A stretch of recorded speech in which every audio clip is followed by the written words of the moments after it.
งพ่อประเสริฐเจริญพรอวยชัยให้ท่านสุขใจทั่วกัน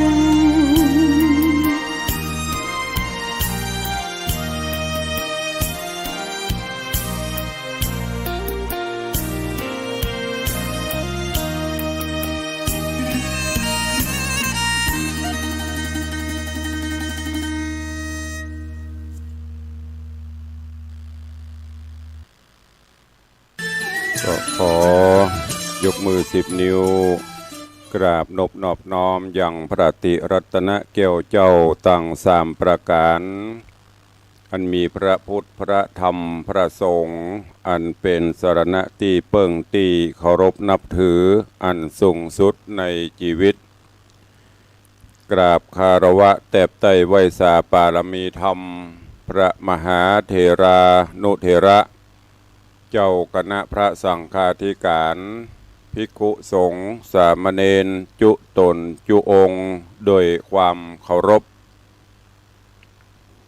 เจริญสุขเจริญปอนปอออกไม่ออกศรัทธานาบุญถิ่นจองห้องวัดจุหนุ่มเท่าใจยิงก็ขอน้อมต้อนรับทุกท่านเข้าสู่รายการมรดกธรรมกำเมืองและสาระธรรมกำเมืองต่างสถานีวิทยุกระจายเสียงพระพุทธศาสนาแห่งชาติและสังคมคลื่นเพื่อการศึกษาพระพุทธศาสนาและวัฒนธรรมคลื่นพระพุทธศาสนาและจริยธรรมส่งสัญญาณออกอากาศต่างสถานีวิทยุวัดฝ่ายหินตำบลสุเทพอำเภอเมืองเชียงใหม่จังหวัดเชียงใหม่ในระบบคลื่นความถี่ FM 104.50 เมกะเฮิรตซ์สถานีวิทยุคลื่นพระพุทธศาสนาและจริยธรรมในความอุปถัมภ์ของมูลนิธิพระบรมธาตุเจ้าดอยสุเทพส่งสัญญาณกระจายเสียงในระบบคลื่นความถี่ FM 96.0 เมกะเฮิรตซ์พร้อมกันนี้ก็ขอยกมือ10 นิ้วกราบถวายการต้อนรับและเจริญปอนต้อนรับครูบาอาจารย์ท่านเจ้าพระเจ้าประสงค์องค์สามเณรตลอดจนปอออกแม่ออกศรัทธานาบุญอุบาสกอุบาสิกา FC แฟนรายการทุกรูปทุกท่านที่ได้เข้ามาติดตามรับชมรับฟังทั้งภาพและเสียงการไลฟ์สดทาง Facebook ไลฟ์ของสถานีมรดกธรรมวัดวังสิงห์คำ Facebook ไลฟ์ของธรรมะคลายเครียด Facebook ไลฟ์ของธรรมะภาคเหนือ Facebook ไลฟ์ของอาจารย์พระครูสมุวิศวัตรวรกิโจ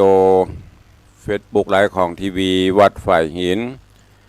ตลอดจนหน้าจอ Facebook ไลฟ์ของ FC ญาติธรรมแฟนรายการทุกท่านที่ได้เข้ามาแล้วก็เมตตาแชร์เสียงธรรม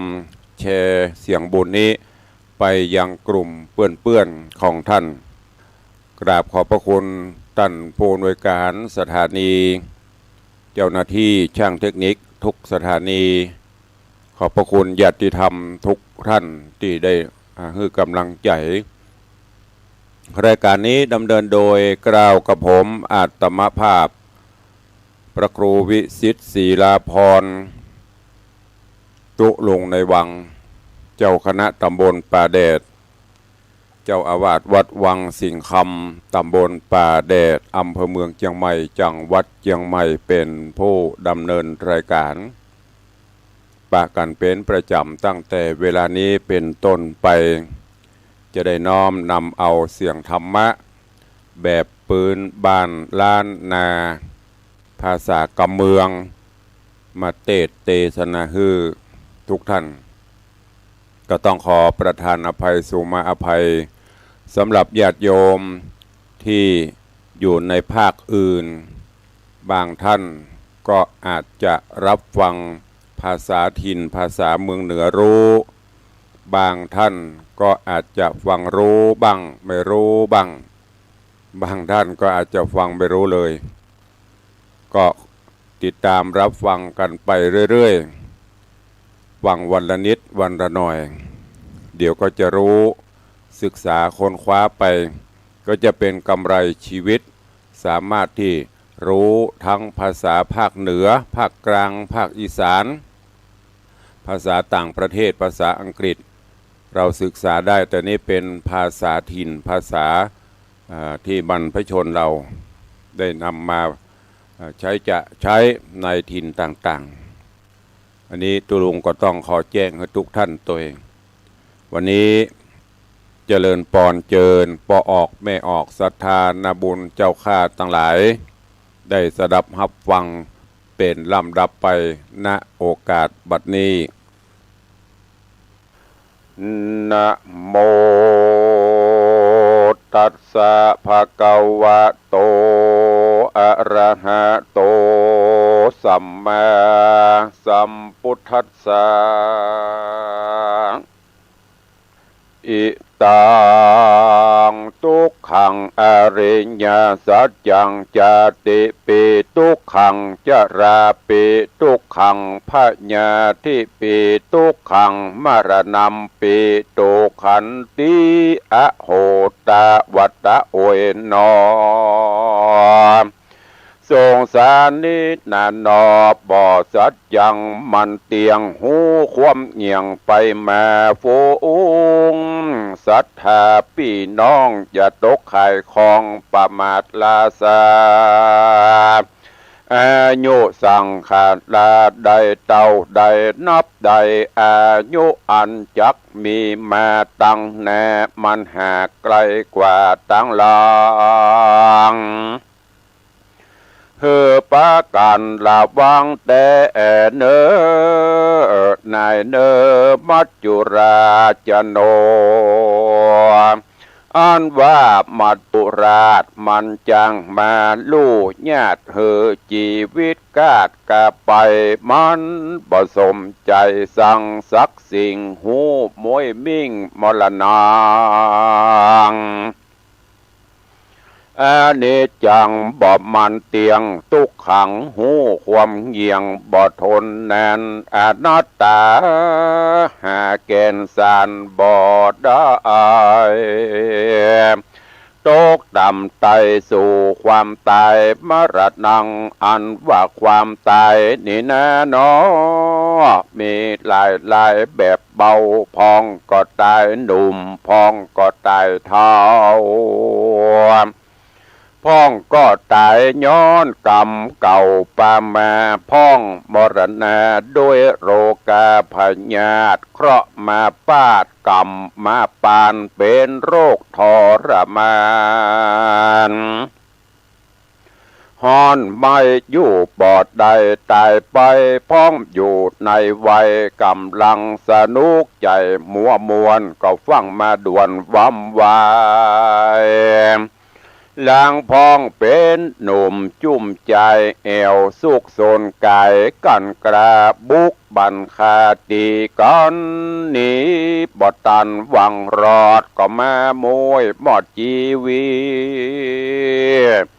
ลางคนเป็นคนดีคบหมู่แอวสมสู่เปื้อนฟูงลูกลารุมขิถูกลารุมเข็นคาตายคว่ำหน้ากลางตาง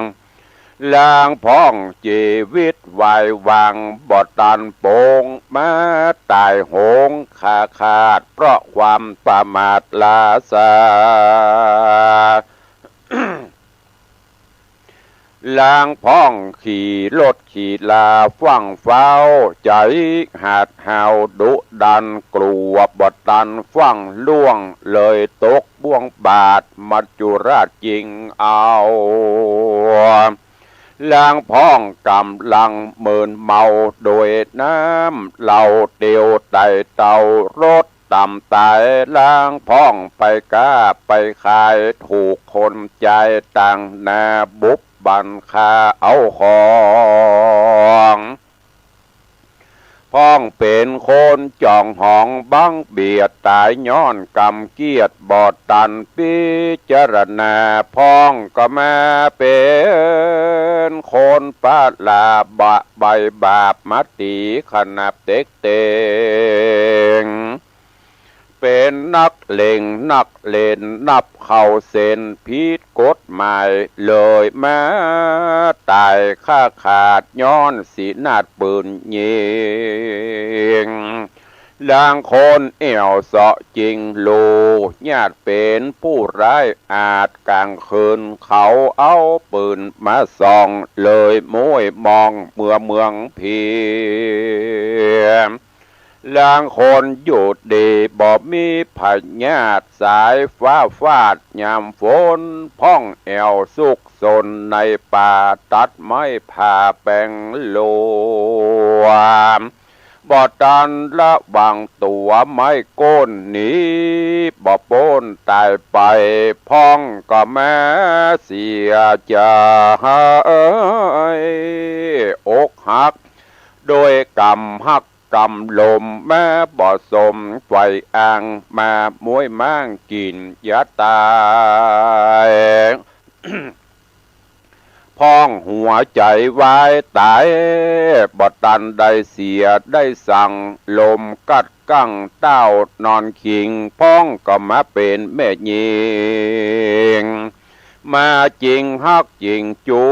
บ่สมไฟอูกำแปงเลยสะแหวงหาตังออกมาเนียยอยอกได้โหงพ้องมาตาลงลำบากมาตายผากทรมานเป็นที่รำคาญลูกหลานตันเตาโจรมดเข้าหมดของหมดเงินทองซ้ำเสียงหมดเลี้ยนเกียงจริงตอดตัวตาให้มรณังอันว่าการตายนี่แน่นอนมีหลายลอบแบบเบาบางพ้องก็มาตายยำเก่เท่าบางพ้องก็มาตายหนุ่มเนาสาวจีเนอนาพ้องก็มาตายดีพ้องก็มาตายหายสุดแต่กรรมแม้แปดปลายตอบตัวแทนและนาสาธุจะนาเลยศรัทธาตั้งหลายเห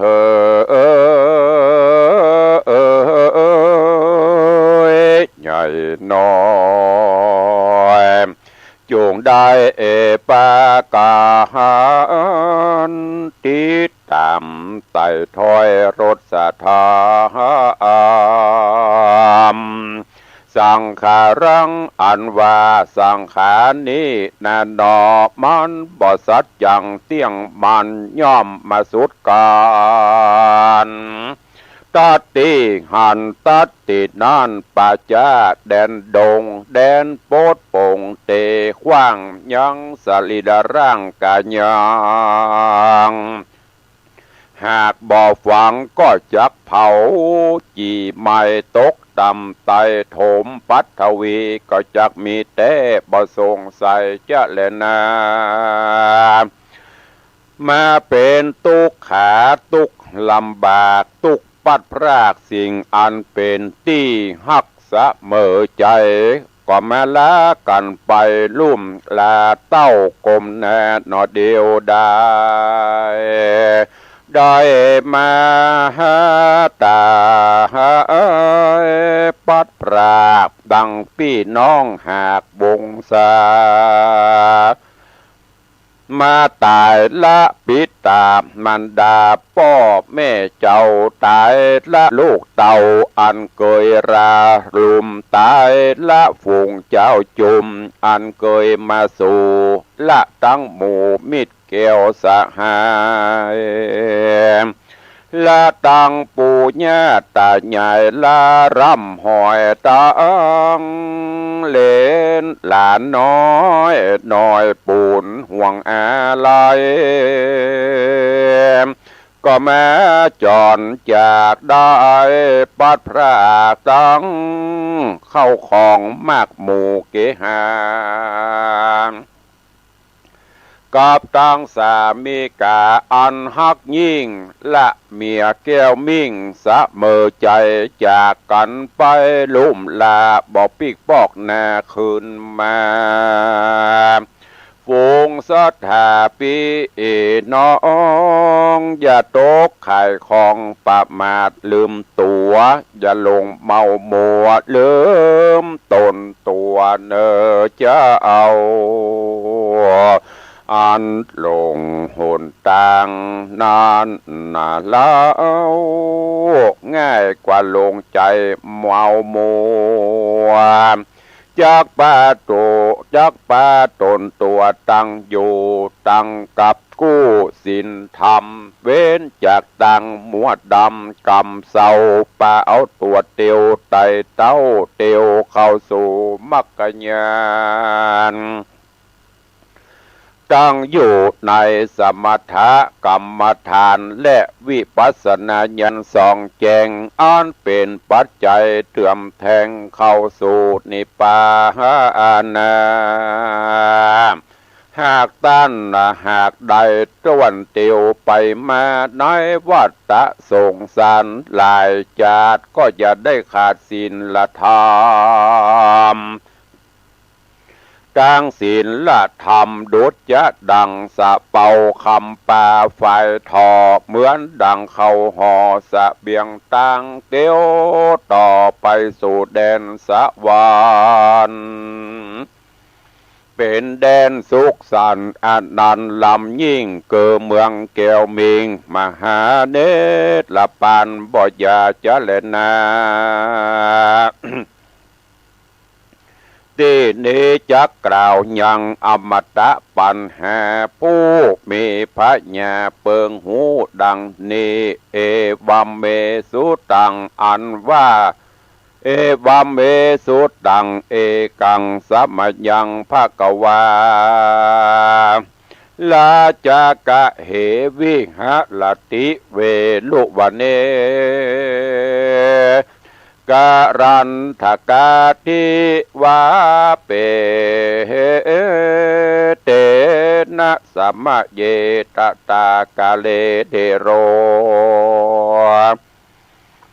นะมะอาบุโสสิเอวัมเมสุตังอันว่าสูตรอันนี้นาเป็นนิตาวัจนะแห่งมหาอนันตเถระเจ้าตนอุปถากไฟเฝ้าพระสัทธาปะหูสุตวาตนได้ฟังธรรมเทศนามาบ่อนอยจากพระยอดซอยสัพปัญโยตนเป็นครูวิเศษแก่หมู่เตเวทและมนุษย์สาเทโรอันว่ามหาอนันตเถระเจ้าตนพันเผ่าซึ่งปะหุสัจจังจริงเรากำลังมาบอกแจงจริงได้แสงเทศนาฮือแก่อละหันตา500นั่งเป็นทอยเรียงงามน้อยตั้มกลางทรงองค์กาจาดเป็นขีนาสาวกาจาดอริญาอันเมมหากัสสปะเถระเจ้าเป็นนาเกาเป็นเงาแห่งสังฆเจ้าหมู่ขีนาว่าอาพานาเตข้าไว้แด่มหากัสสปะเถระเจ้าตนแก่เท่าโดยอาวุโสอนันโตอันคาชื่อว่าอนันตเถนอิตังสุตตังกาลกลีสูตรนี้นาหากได้ยินได้ฟังมาโมฆะตวาราจากข้าโอบแก้วปากแห่งพระพันแผ่วตนสัทธาด้วยมีนัยยะดังผู้คาจักวิสัชนาไปนานี้แลนา เอกังสามะยังมีสมัยยะกาละคาบหนึ่งวันนั้นนาเขตห้องในกลางเตต้องเวลุวนารามเป็นสวนไผ่งามสะอาดพระโลกนาถหากสถิตอยู่สำลานเมตตาบานภายแผ่เป็นที่อภัยแก่สัตว์ต่างหลายเมกระต่ายกระแตเป็นตนบอกกลายเฮโปจากเมืองราชกหนครเต่าไดนากาตากาเลในขณะยามนอนยังมีภิกขุตนหนุ่มหน่อยศีลใสชื่นจ้อยนำมีชื่อว่ามหากาลีงามสุภาพก็เข้าไปขาบวันตายังตนพระสัทธาจอมเงาจักขออำลาพระพุทธเจ้ายอดใหญ่ยานจากไปสู่สถานเขตห้องเมืองสาวัตถีเขตห้องธานีส่วนตนพระมุนีจริงโปงโอกาสอนุญาตเหือตามกรรมพาธนาพระพุทธาพันเผาจริงบอกเล่ากรรมฐานโดยใจบานบ่อเศร้าฮือแก่พระเถระเจ้านำไปเอาเป็นปัจจัยเตื่อมแทงฮือส่องแจงมักกะญาณดาบส่งสารตุกโดดเถิงสุขยิ่งโยดนิพพานาว่าดุราตานกาลีเฮยตนหนุ่มเนาเจือจัดเงาอริญญากรรมฐานานังอาหาลิตัวต้านจุงหับเอายังกรรมฐานอันเฮาจักจานสอนสั่งเฮือล่ำเปิงเถิงแก่นสารตัวติ่งสา32โกถากอันเป็นของธรรมจาตหือกำโดดเอาใจจำจดอยู่ใจใจจักเป็นไม้ไต่สองมักกะญานร่ำเปิงเถิงสังขารตัวเก่าฮือหันแต่เราว่าเป่าสุนหายกำโนดกายของเฮาและต้านว่าเป็นของล้วนเน่าเปยปุดปังอจิรังบ่ยาวสืบกว้างโหแตกมางบ่อยู่เน่าแนนตุกแม้เผาผ่านทุกวันค่ำเจ้าตุกไม่เอาเผาโลนนาตาบ่ใจตัวตนจากสิ่งหูมวยมิ่งโถมปัทวีดูลากาลีเฮยนอดนักญาติเจ้าขี้เนียต้านจุงหำเหียนต้านจุงล่ำเปิงหากรรมฐานไปใจหือหันเต้ใส่ในร่างกายจุงกำหนดมาในธรรมตั้งสี่หือมันตี้บาเป็นแก่นสารเอากรรมฐานเป็นตีจังเป็นที่ตั้งการภาวนาตั้งแต่เกสาโลมาไปจุจอดต่อเตารอดมัทเกมัทลุงกังฮือหานเป็นอนิจจังทุกขังอนัตตาเนินนาด้านก็จักได้ถึงอรหันตา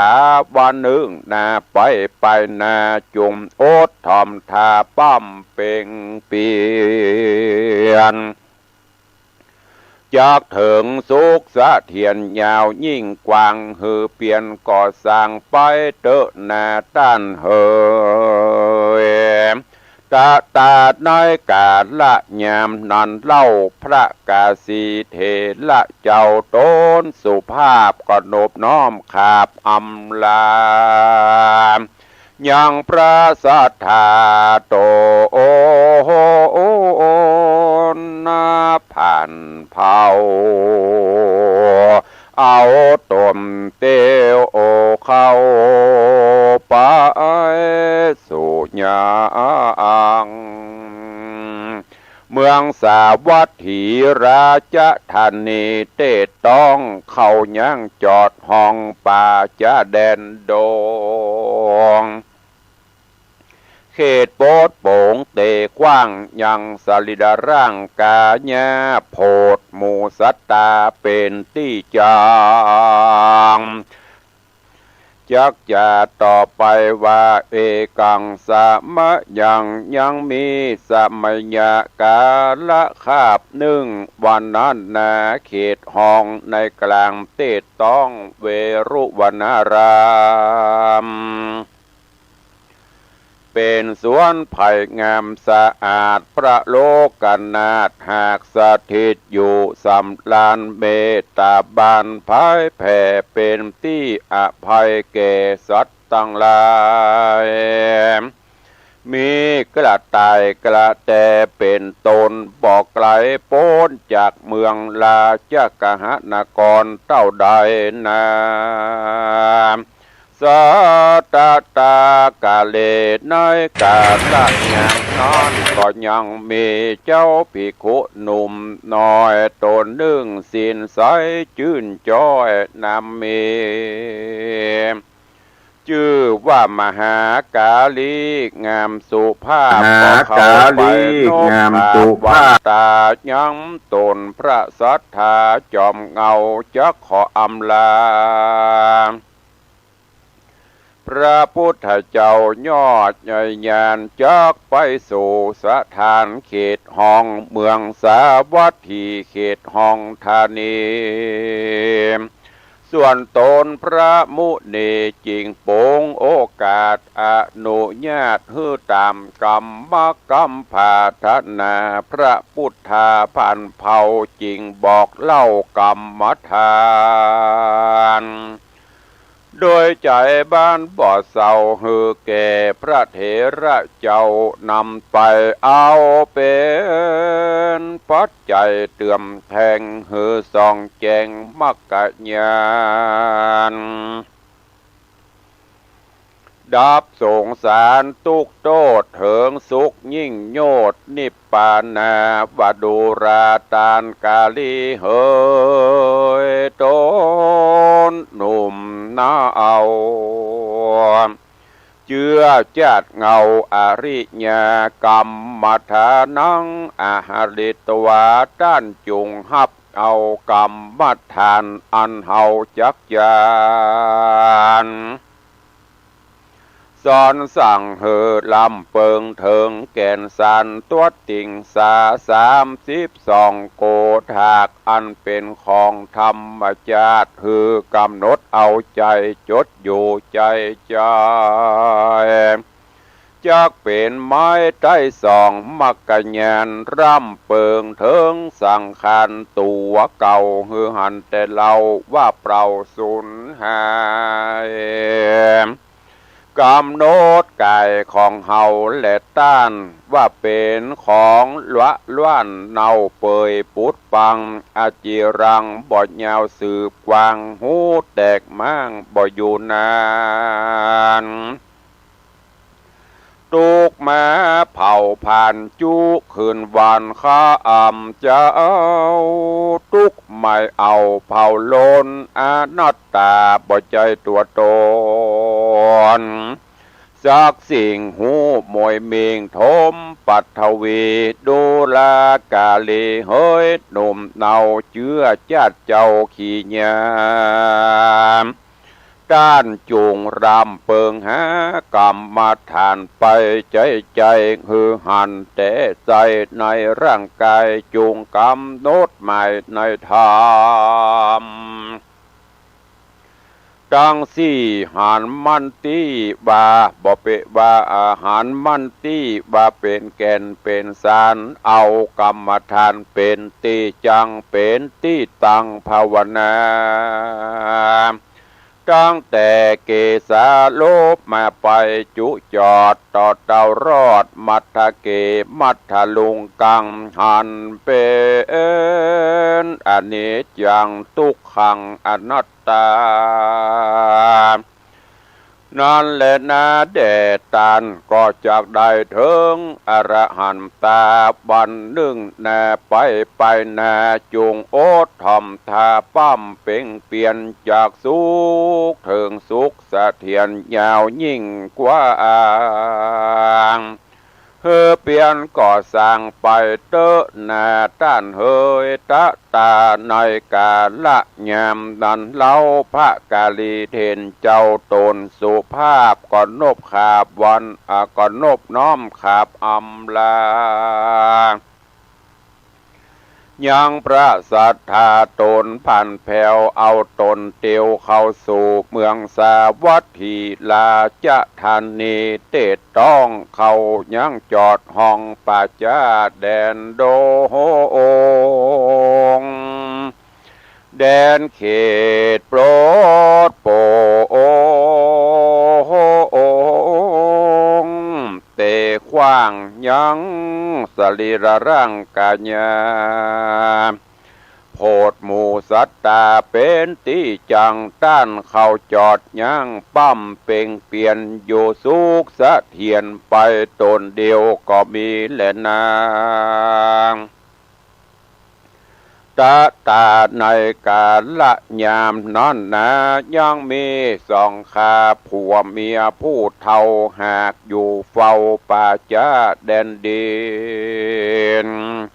อยู่สะแหว่งกินกับสรีระซากยานอันเปิ้นหากจังเผาผีสิ่งของได้ดีเสื้อผ้ามันหากทอมทาเอามาเป็นของอัตตาสองเท่าก็มีเล็ดนาตีนั้นนาสองขาผัวเมียปู่ย่าเท่ามาหันมาหาเทนจะเอา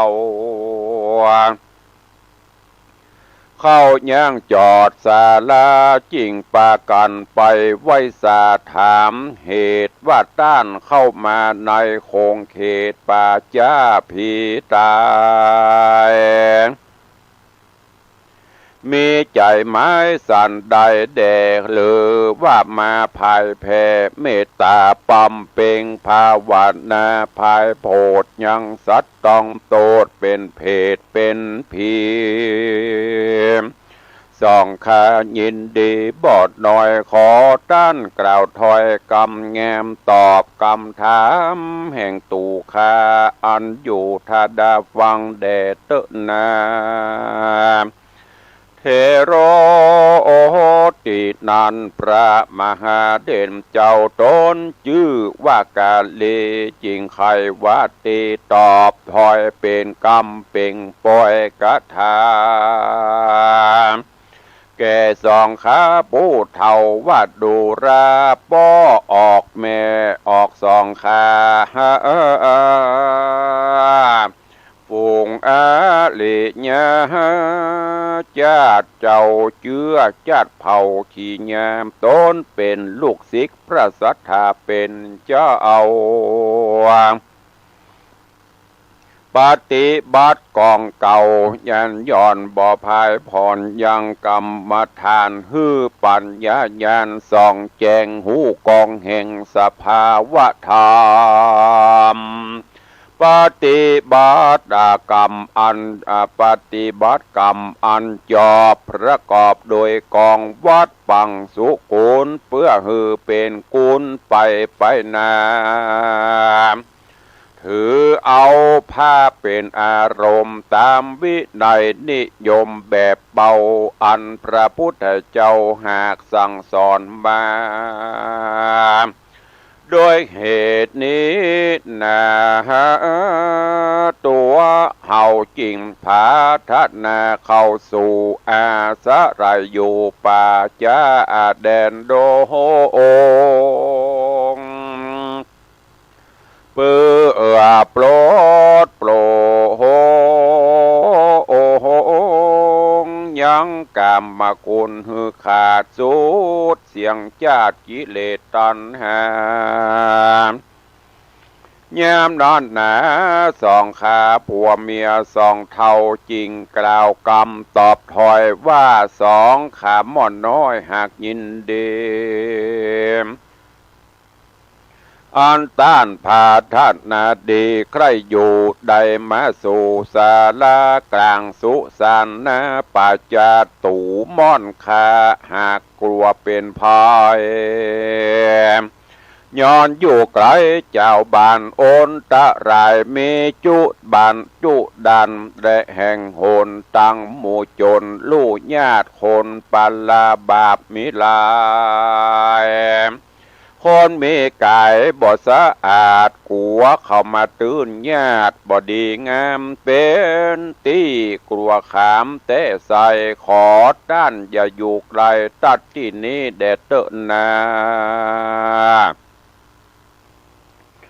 นายยาหนึ่งและนาหมู่เศษนาและเสวกะอำมาตย์ฝูงมีอำนาจฮับอาจยามาจากพระราชาที่ราชเจ้าฮือแม้ไฟเฝ้าพกกอยแม้พอลองมาพอล่องลอยหมู่หายอันโคตรคายมาอยู่อาสะลาย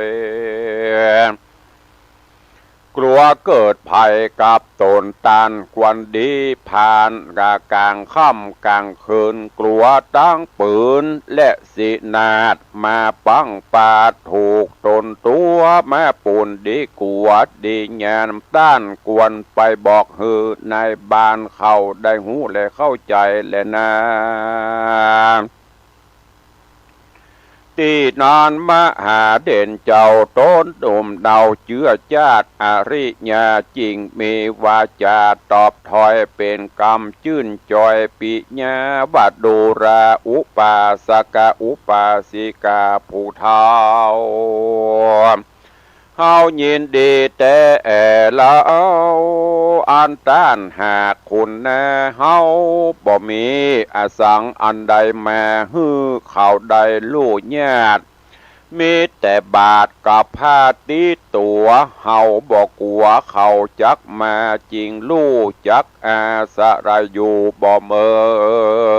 นจักอยู่จำเริญกรรมฐานเต้าแต่โอตสาหะและบ่มีประมาตะสาลาสาประมาทในมุตสาวาทกลางในสุสาวาทกลางคืนการนั่งนอนเตียวยืนในอิริยาบถะตั้งสี่ก็จักเป็นที่ควรระวังมีสติสัจจังมันแก่นจักฮือได้แลนเป็นพัสลมว่าอนนาอาทากาเลในกาละยามนอนยังมีเศรษฐีสองคนผัวเมียผู้เฒ่าเศรษฐีผู้ผัวนั้นเล่าชื่อว่าธรรมจิตตาส่วนภริยาชื่อว่านางปทิตารูปโสมโสภาหนุ่มเดามีลูกเต่าผู้หนึ่งชื่อว่านางเขมา งามโสภาจืนจ้อยพงเป็นสาวหนุ่มน้อยสิเนหาเป็นที่เปิ้งเป็นที่เปิงตาแก่หมูตาละกาทะลำแล้วเบาหนุ่มมาเจยจุ่มจมควร เป็นนิรันดร์ใจมาปองใครใดไฟแฝงฮักนางจอมแปงขีมามากนักหนาก็มีแลนาสาปิเขมาส่วนอันวานางเขมานางที่ดางามบอดเศร้าอายุบอดเท่าตันแก่ก็รีบเข้าแผ่สู่มรณะย้อนเปียทิโลกามาปาดบังจีวิตขาดดาเสียงเมื่อมอนสองตามอนป้อแม่ท้าเอาจวงจวาบเขาเมาวินปั่นบาคนตัวแน่ปากันเสียดายมากนักเด็ดและนาส่วนคนตั้งหลายเขาคงควายส่งสการยังสรีระซากจ้วยกันแหมจักลากซากแห่งนางเขมางามหนุ่มน้าเอาปาการไต่เต้าเข้าสู่ยังป่าจาสุสานก็มีและนาอาถาในกาละยามนอนสองขาผัวเมียผู้เฒ่ากาเนงเล่ากองดีว่ากวนดีเอาซากผีฮื้อเป็นประโยชน์ฮือคนตั้งหลายหันโตดในวัฏสงสารจริงไปบอกยังอาการฮื้อธรรมจิตติเศรษฐีหูแจงว่าลูกศิษย์แห่งพระมุนีนาการมาอยู่ภายโพดยังสัตว์โลกในตีนีกวนดีเฮาทั้งหลายไปไหว้สาไปสักการะปูจาเตเลนายามนั้นยังมีเสนาอำมาตย์ผู้หนึ่งแห่งพญาปะเสนาติโกสละลาดราชาตนองค์อาจอันเป็นกษัตราธิราชเมืองสาวัตถีเสนาบดีก็นำเอาเข้าสารไปไหว้สาธุการ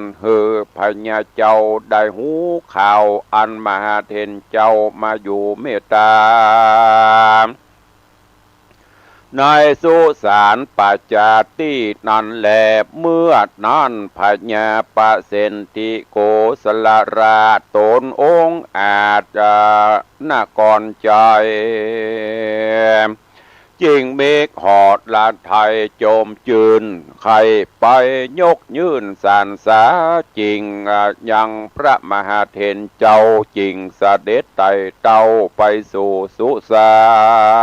นแล้วนำมันสาการกราบเกลาโดยติด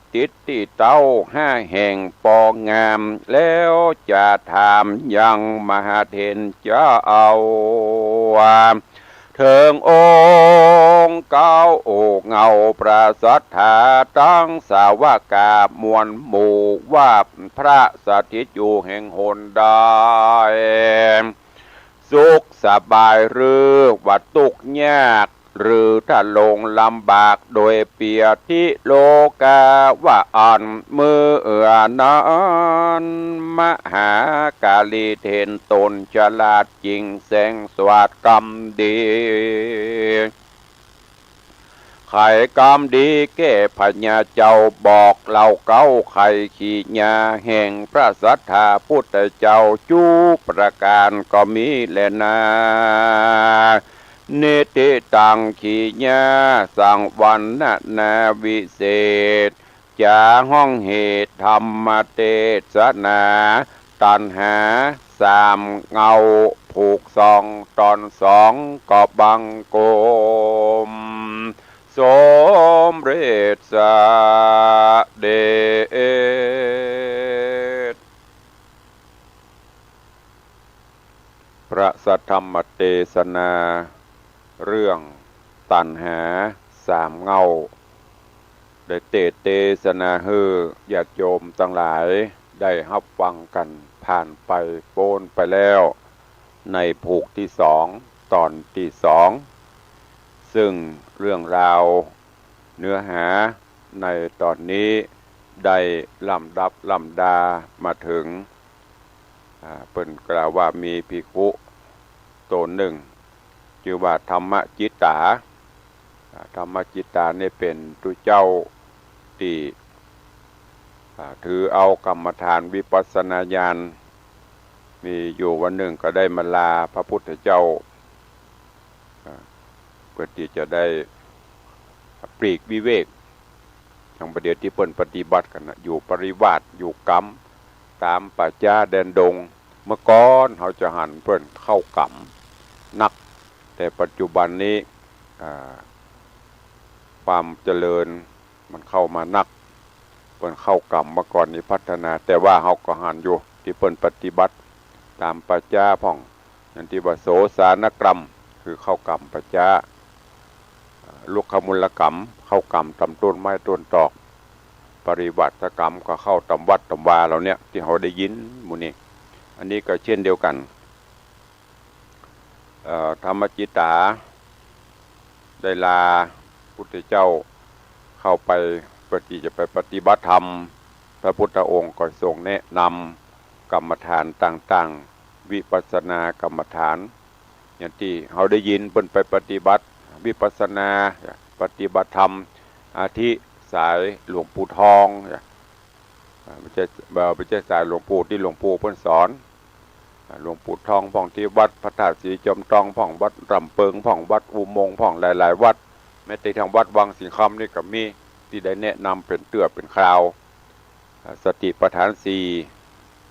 ยืนเดินนั่งนอนเนี่ยคือมีสติกำกับหูตัวแม้กระทั่งยังการหายใจหายใจเข้าหายใจออกเอาหายใจเข้าต้องจะปองบ่ปองเนาะหายใจออกต้องจะยุบก็ยุบเนาะหรือพุทโธธัมโมเนี่ยตามที่ครูบาอาจารย์เปิ่นชี้แนะชี้นำพุทธเจ้าก็บอกธรรมจิตตาเนี่ยธรรมจิตตาก็น้อมรับเอาแล้วก็ล่ำลาพระผู้มีพระภาคเจ้าเดินทางไปสู่ยังจุดหมายปลายทางที่อยากจะไปจนกระทั่งไปถึงปัจจาปะหิวสุสานอันเดียวกันชาปนสถานอันเดียวกันก็ไปพักไปย่างจอดในที่ปัจจาปะหิวก็มีสองเท่าถ้าเป็นบ้านเฮาบอกว่าหมู่ซับเปรอสปรเฝ้าอยู่คอยดูแลเวลามีศพมีซากอย่างเพิ่นก็จะจ้างไปเผาจ้างไปชาปนกิจเนี่ยพอไปถึงสองเท่าหันใจก็เข้าไปกราบไหว้ไปถามว่าท่านเจ้าลูกที่ไหนไปจะได้มาจะได้ถามที่มาที่ไปก่อนจนกระทั่งหูที่มาหูที่ไปแล้วธรรมจิตตาก็แจ้งบอกว่าโอ้เฮานี้มาแสวงหาธรรมมาปฏิบัติธรรมสองผัวเมียได้หูวัตถุประสงค์ก็กลัวจะเป็นอันตรายก็เลยบอกว่าโอ้ท่านเอ๋ยสถานที่นี้ไม่ใช่เป็นที่อยู่ที่อาศัยมีแต่โจรผู้ร้ายก็นักเนอะคนบดีเนี่ยหลายกลัวอันตรายจะเกิดขึ้นกับท่านเจ้ายามค่ำยามคืนกายามมุนี้สิงสาราสัตว์ก็นักต่างธรรมจิตตาก็บอกโอ้บ่เป็นหยังพอออกเฮาบ่ได้มีหยังติดตนติดตัวมาบ่ได้มีทรัพย์สินเงินทองอะไรอย่างมามีก็ผ้าติดเนื้อเสื้อติดตัวเนี่ยก็คือมีกระบาดกับผ้าอย่างอื่นบ่มีบ่ต้องห่วงเด้อบ่ต้องกลัวตั้งสองเท่าก็ยังเป็นห่วงอยู่ดีโอ้ท่านเจ้าถ้าจะอั้นท่านเจ้าเนี่ยไปบอกท่านเจ้าไปบอกกับอันพ่อบ้านเนาะไปบอกพ่อแก่พ่อบ้านเถอะเพิ่นจะได้หูต่างภิกขุนี่ต่างทุเจ้าตัวนี้ก็โอ้หับทราบหับหูก็เลยไปบอกกับป ป่อบ้านอันนี้ก็เป็นเรื่องดีอย่างหนึ่งนะญาติโยมทั้งหลาย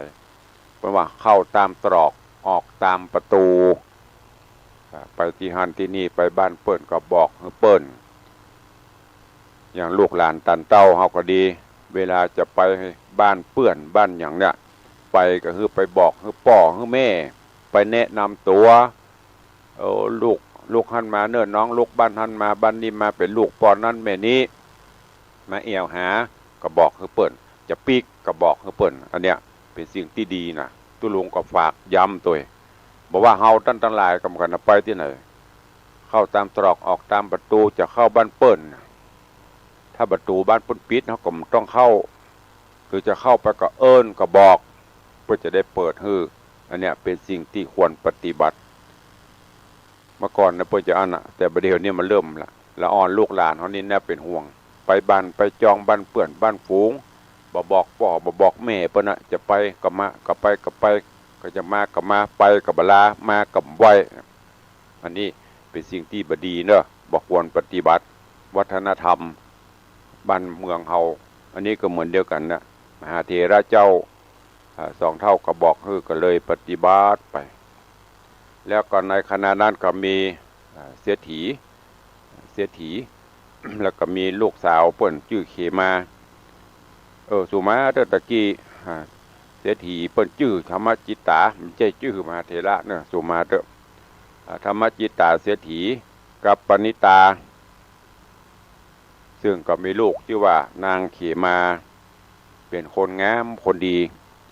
อยู่มาวันหนึ่งเขมาลูกสาวได้ล้มตายลงโอ้พอเสียทีก็เสียใจก็ว่าโอ้เกิดไปขึ้นมากระโปงเกิดแก่เจ็บตายบอกว่าเฮาบ่เปิ้นความปัดพรากจากกันเป็นธรรมดาถึงแม้จะเสียใจปันใดมันก็บ่คืนมาบ่เฮาจากลูกก็ลูกจะจากเฮาพอคิดได้จะอี้ก็โอ้โป่งใจก็เลยฮือหมู่คาถาจะบริพันธ์จะเอาร่างของเขมาไปชาปนกิจที่ประจาแต่ไปมาปะหูว่าโอ้ใครคือมันเป็นประโยชน์จะนะกับคนที่อยู่ตั้งหลังเกี่ยวกับรูปโสมนมพันธ์หมดเนี้ยพอหูจะนี้หมู่คาถาจะบริพันธ์ก็ปากันไปบอกฮือว่าตอนเนี้ยมีพระเจ้าประสงค์เปิดมาปฏิบัติธรรมมาปั่มเป่งเพื่อที่จะได้โปร่งสังขารต่างเสียทีก็ดีใจจะได้ไปเข้าไปพบไปปะไปกราบเรื่องราวของตัณหาสามเงาจะเป็นจะได้ก้อยติดตามฟังกันในตอนต่อไปอันเนี้ยญาติโยมทั้งหลายในตนในตัวเฮาเกสาโลมานาขาตันตาตาโจมังสังนาหารูอธิอันทินมิจังวะกังหะทายังยะกันังกิโลมะกังปิหะกังมุเนี่ยในตนในตัวเขานี่ว่าจะเป็นน้ำเป็นกระดูกเป็นอย่างต่างๆในส่วนเนี่ยสุดท้ายมาถ้ามันจุ่มนมก็ดีก็อยู่สุขสบายถ้าหากว่าวันไหนวันหนึ่งอันใดอันหนึ่งมันแปรปรวนเราก็ต้องหาหมอยุกยาไปซ่อมแซมไปซ่อมไหวกับรูใจต่อไปซ่อมบ่ไหวกับปีกเหมือนเดียวกันอย่างรถอย่างลานั่นแหละก็เดียวกับเบรกก็เดียวกับน้ำมันหมดก็เดียวสายคาดกับแปลงไปประทังไปจนสุดท้ายมันไหวละซ่อมก็ไหวแล้วขายเป็นเศษเล็กอันเนี้ยเหมือนเดียวกันโมดนะจะไปยึดมันถือมันอย่าล้ำไปคือมันปั๊มเปงสร้างบุญกุศลไปก็จะเป็นพละบุญกุศลกับทุกท่านด้วยเวลาจำกัดวันนี้เนาะโป่งบางไว้ตะอีก่อนเดี๋ยวก็ก้อยปะก้อยปบกันในวันต่อไปวันนี้เวลาหมดเวลาขอนำรายการจากทุกท่านไปก่อนเนาะปะกันใหม่ในวันต่อไปขอความสุขสวัสดีจุงบังเกิดมีกับปออกไม่ออกสถานบุญทุกท่านอยู่ดีมีสุขเหมือนกันจุตนจุองค์จุผู้จุคนเนอะยตาโรธรรมาวัฏันติอายุวันโนสุขังปะลัง